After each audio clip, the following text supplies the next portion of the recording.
Hey guys, how's it going? Well, Bubble Tea here. I'm your host, and today is new player Blitz. And this is just to get quick started into Blank Desert. I want to just first off say, like, the game is quite developed at this point. I know a lot of new player concerns are like, oh, I'm not gonna ever be able to catch up to anybody, or like whatever. That depends on what you want to do in this game, obviously. Really depends if you're in this for PvP or you're in this for PvE or just the random activities that the game offers. I'm not here to pitch it, well, I guess this is kind of a pitch, but at the same time, it's also just trying to get people faster to maybe where they want to be just from the beginning. A lot of people have also issued that, you know, it's like, oh, it's a very expensive game or whatever, or like it's very whatever.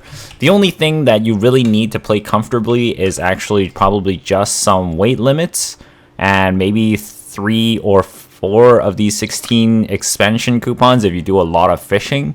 Some of the things I advise for new players to do is actually fishing, because it costs pretty much nothing in the game in terms of equipment other than a rod and maybe like boosting it up, which is a very basic Balenos Rod.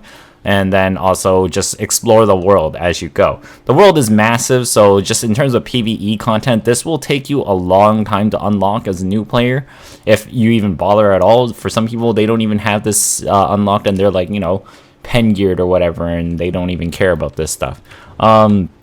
So really, it's an open world kind of game. There's no real requirements to much of anything other than a few basic levels in terms of life skills, and also just your actual character level.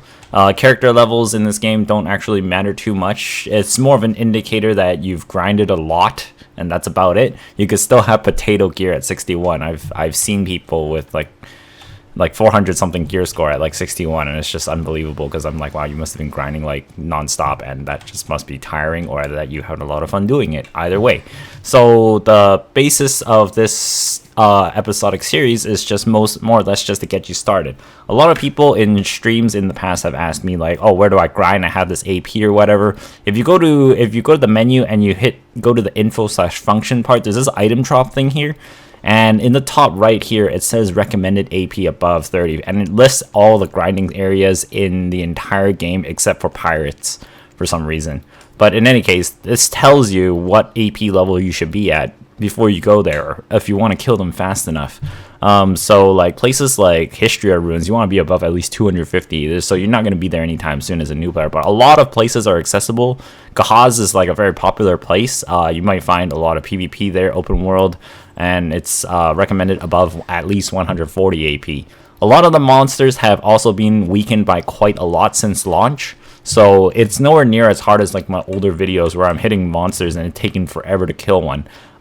So that's grossly different now, and also the amount of EXP you need to get to level 60 has also been drastically reduced, on top of the mobs also being increased, and also the bonuses that are now available in the game is much higher.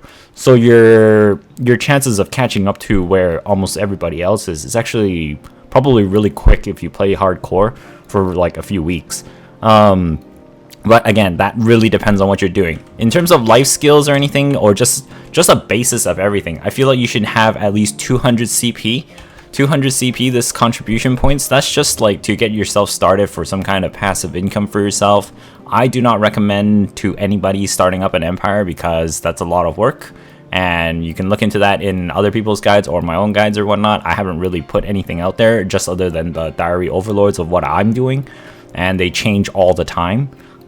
So like the most basic thing I would say is just, you know, get Grana connected to Velia, and just do that as a basis of trade, of like fishing, and just selling it to traders here. That'll get your fishing level up, and that'll get your trading level up just over time, all the time. And as you auto path or transport your character using transport character systems, which is 1 hour, you can get a lot of money just doing that, just off the bat, just from a brand new character perspective. Gear is also far more accessible than what it was before. If you go to the special deals at the bottom here, this plus 15 or plus 13 gear is just readily available, so enhancing isn't really even an issue for you until you need to get the Pride, Duo, and Tri. If you get yourself to a full circle Tri of gear, you're actually quite geared already. Hitting to the Tet levels and Tri level golden accessories, that's a different story. That's very expensive.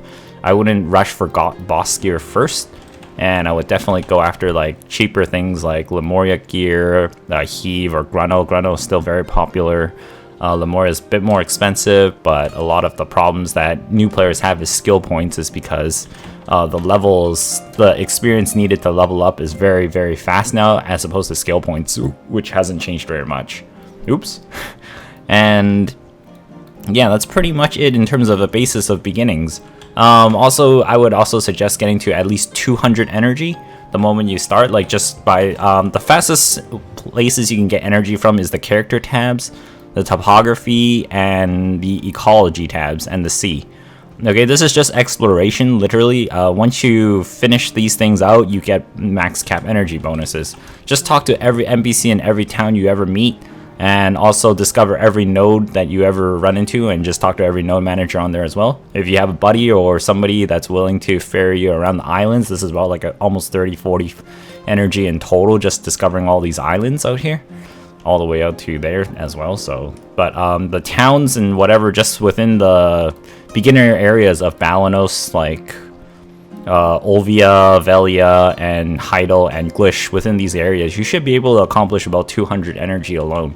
The reason why 200 energy I find is a minimum threshold is because you can at least talk to Alustin when you have over 200 energy to turn your full bar at, assuming you have 200 energy. You can turn a full bar into a potion of 50 energy, and you can stock it for later use or do something else with it, or place it on the marketplace for life skillers to use. And that's an extra bit of income flow for yourself.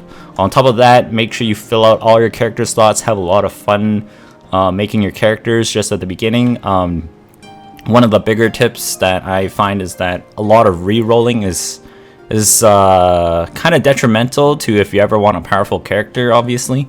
Although armor translates to every character just fine, just the weapons itself is a lot more expensive and a lot harder to re-roll.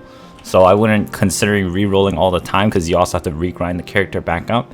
And so, you know, maybe do a little bit of research into which class you might be interested and go from there. Always pick what you find is fun, because the game has obviously revamped so many times in terms of mechanics, damage, classes, changes, and whatever. Everybody was like a god class, now they're a dead class, and then a dead class is now a god class, and now what was trash tier is now like OP broken tier. So, you know, I have no fucking clue what they should be. Just figure it out for yourself. Okay, I don't dictate what you find fun to play. So, you know, you should be able to, you know, have a style or some sort of thing that you enjoy doing.